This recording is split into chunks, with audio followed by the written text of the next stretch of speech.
Okay, now we're going to do a next day delivery through Restaurant Depot. Delivery for members. Start here.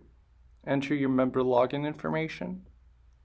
And we must create a list in order to do next day delivery. So we're going to call this new list. And we must add our items to this list that we want delivered next day.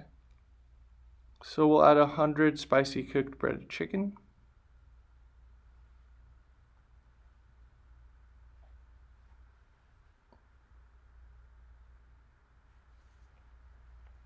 Then we'll add 100 onions.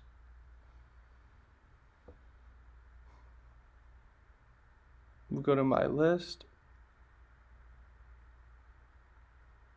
And we can submit this order.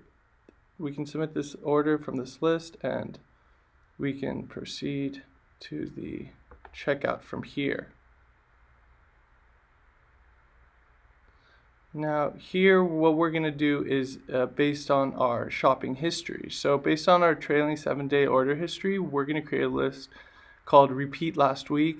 And it's going to be very straightforward.